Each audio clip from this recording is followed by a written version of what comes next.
string of tweets attacking President Trump, ESPN host Jemele Hill called him a white supremacist, among other things. The White House calling for her to be fired, or saying it's a fireable offense. Let's discuss now CNN senior media correspondent Brian Stelter, political commentator Keith Boykin, sports analyst Christine Brennan, a columnist for USA Today, and political commentator Ben Ferguson, host of The Ben Ferguson Show. So this is going to be a boring panel. Hi, Christine. How are you? Hey, Don, I'm fine. How are you? Yeah, I'm great. You work in the same industry as Hill. Do you think her tweets about the president were appropriate? Don, I know Jemele. She's a friend of mine, and she's actually an important voice and a great talent in our industry, in sports media and in the culture. And I think her comments about her regret, I guess we'd call it her statement of regret, I think says it all. That they were personal comments that she said, that obviously she regrets that they cast such a public light on ESPN, and I think that says it. She said it. I don't think anyone can say it better than that. She regrets that that happened, and I take Jemele at her word, as I have for many, many years. Mm-hmm. Brian, the White House press secretary, and you've been covering this, said that it was a fireable, when asked about it, it was a fireable offense. He said it during a press briefing. Did Sanders overstep, you think, with that comment? Do you think that she overstepped what's normal from normal White House press secretaries? If we were to think back to Reagan or Clinton or Bush or Obama or any past modern presidency, we wouldn't hear a White House press secretary say, oh, that's a fireable offense, what that person on TV said. However, we're in a very different terrain, a very different place now with Sarah Sanders. Instead of saying, oh, she has a right to free speech, she said it's a fireable offense by ESPN. Now, ESPN is not firing Jemele Hill. I think it's important to note they are standing by her. Yes, they say that she regrets it, and yes, they've accepted her apology. They're trying to move on here. I think that's noteworthy, given all the various outcomes that there could have been in this case. But people have been fired for tweets. Yes, they have. You're asking me? Yeah. Yeah, people have been fired Including for tweets. at ESPN. Yeah, at ESPN, but you know what? Donald Trump tweets all the time, and nobody's fired him. Nobody has even questioned some of the tweets he's put out there. He has called just about everybody a racist himself, including black people. He's called Bryant Gumbel a racist. He's called Barack Obama a racist. He's called the movie Django Unchained racist. He said Blackish, the TV show, is racist. He even said Bryant Gumbel was racist. He says a lot of people are racist, but anybody who criticizes him is unacceptable. That's fireable offense for them. This is just a double standard, and it's unacceptable. I know it is chilling to hear a press secretary say, oh, it's a fireable offense just to express an opinion, even if it's an outrageous I'll let you jump in, Ben, but I just want to say, and I do know from experience that people of color on television who disagrees with him and the people around him will deem them as racist, because when you're talking about the birther issue, if you challenge him about the birther issue, which most people in the country, most journalists in the country did, but those of African American descent were somehow deemed as racist if they brought up that particular issue. It's the black people who are always the racist. Jemele Hill is not the first person to say Donald Trump's a white supremacist. Go ahead, Ben. All right, let's take it back to ESPN here for just a moment. You're a sports anchor. You anchor Sports Center. Let's be clear. One, she's not a victim, and some people said it's so mean that people are talking about her. You go out there, you publicly are the face of their biggest primetime show, Sports Center.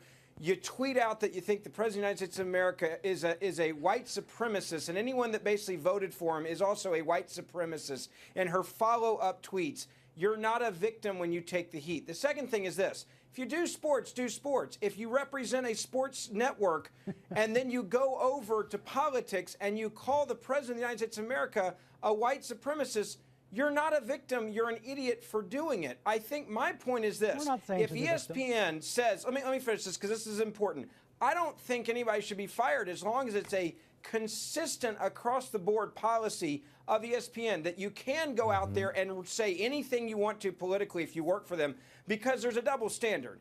Sports Center and ESPN, if this was someone saying this about Barack Obama, all of us know they would have been fired instantly. There would have been a public apology from ESPN and ABC. They would have said this does not reflect the views of the network, and this person is no longer with the network. This does not reflect the views of the network. But they kept her, and the tweets were still up. There were people who did say that. There were people who did say that about Barack Obama. As a matter of fact, Beck, for example, as a matter of fact, Donald Trump himself insinuated that the president. I'm saying at ESPN. I'm not talking about anybody else. Okay, but let me get my point out. Only ESPN. Let me get my point out. This person before he was president led this birther movement, which many people deemed as racist.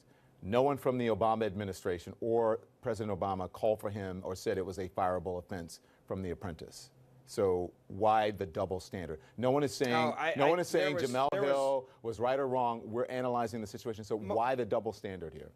Don, with all due respect, I did multiple radio shows about the birther issue and how I thought it was absolutely wrong. There were plenty of people that were conservatives that were calling in saying that he should be fired from The Apprentice for continuing to push this forward. To say no one was saying that's just absolutely not true and incorrect. But I go back to the sports of this for a second. I go back to the White ESPN. House. I was talking about the White House. God. Well, the Focus, White House, Ben, the White House mocked him pretty well at the White House Correspondence Center. I think they felt like they got the You're revenge. comparing the White House You also had the Correspondence Center president- to the podium at the you also press had the- you also had briefing the president in the of United White States of House? America.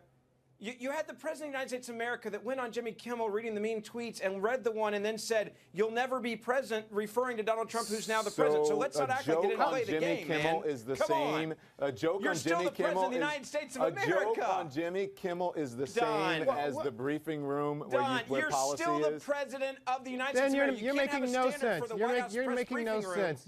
No, you just don't like what Donald I'm Trump saying. spent You don't five and like a what I'm half saying. years spreading a racist lie about Barack Obama.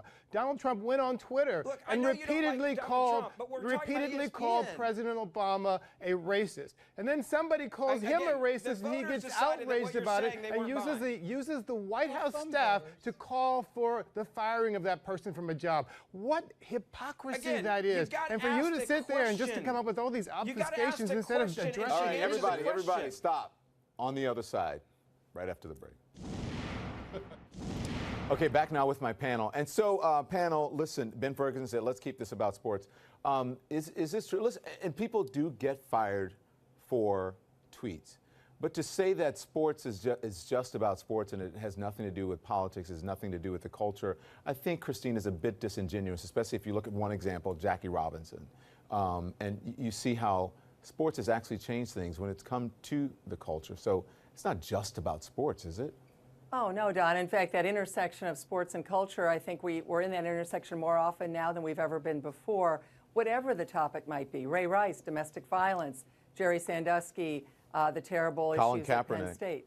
Exactly, Kaepernick, the NFL protests. In fact, just last week, I wrote a column that was on the front page of USA Today where I talked about the NFL protests, and I said in the wake of Donald Trump's dreadful response to Charlottesville. And I use that term. And so I think there are many, many ways for journalists, sports journalists, to deal with the issues in our culture that include whether it's be the president, whether it be issues of domestic violence, performance-enhancing drugs, role models in our society, whatever it might be. So it is absolutely imperative, I think, for sports journalists in the 21st century to talk about these things. We're not living in a vacuum. I have no problem with that. But I think, I have no but problem Ben, with that. I think that what right, you're doing there is actually dealing with issues that may be on the field with Colin Kaepernick. It may be issues with domestic violence that are involved in the actual game and the people that are playing the game. There's a big difference, and I can't believe I'm actually going to be defending Colin Kaepernick. At least Colin Kaepernick's protest, obviously was involving the sports arena. Of course that should be covered. Of course it's okay to talk about it. This is a tweet literally because you hate the President of the United States of America.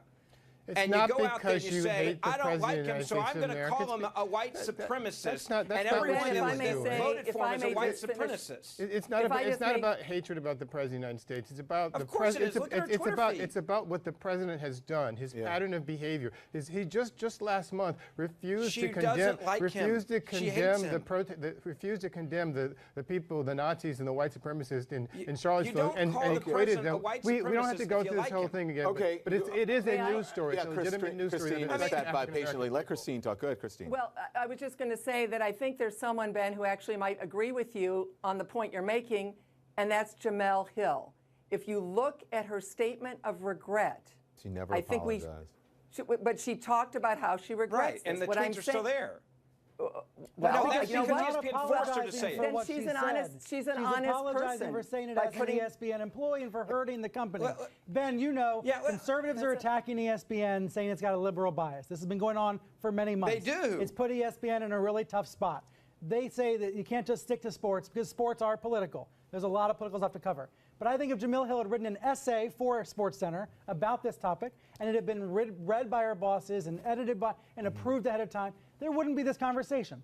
The difference is she spouted off on Twitter in a moment of passion. But I think we need to recognize there's a big part of this country that agrees with her, that feels the way she does. And she is channeling that emotion. And people are I think saying, it's hard for Brian, other there's a lot folks of people that to feel a lot of recognize different that things. It doesn't mean you get to say it and with people your are saying, employee. people are I mean, saying, I'm listen, with I you get that there are your point, and standards for that's ESPN exactly what he's employees and saying. Standards for CNN employees. That's we have to recognize anything she says, it's ESPN's Jemele. She's representing Anything ESPN. you She's say, Don, representing it's a corporation. CNN's Exactly. Don Lemon. Okay, So let me it's get in here. complicated, and that's why there's standards. I want to ask you this. You said it's because she hates the president, right? Is that what you said? yeah. Okay. Yes. Do you think that this president hated Barack Obama? I don't think he was a big fan of him. I think Okay. towards the end, he obviously Because said I he, was- he Towards the actually end. liked him a lot more when he got to know This him. was October 3rd. No, they talked about their Listen, meetings at the White House. Hold on. This is October 3rd, 2012. Obama's 07 speech, which the Daily Caller just released, not only shows that Obama is a racist, but also how the press always covers for him. Why the hypocrisy? Hello. Your point is what? I'm trying to figure out what your point is. That The was from president Donald Trump, who was, obviously- by the way, hosting The Apprentice and who was representing ABC at the time. And no one from the podium. Again, I'll say NBC, this. NBC, excuse I'll me, say NBC this. at the time. And no one from the podium said Donald that was Trump- a fireable offense. It's a different White House. Well, if I mean, how many people asked the White House that question, Don? Go back and look at the tape. Was there any journalist? No, this is a real All right, question. Ben. Was there any Ben. journalist that looked at them, the podium, and said, "Do you think All right, Donald Ben. Trump Ben, should be fired right now?" Go find that first, tape. Ben, let me just I say one gotta go. thing. You can't blame them for answering the it's question. inappropriate for the White House to call for the firing of It's somebody for inappropriate for expressing an an opinion ESPN about this SportsCenter against the anchor to president. call the president I a gotta white go. supremacist It's too. inappropriate But it was for okay a for reality show host to call the president a racist as well. Thank you all.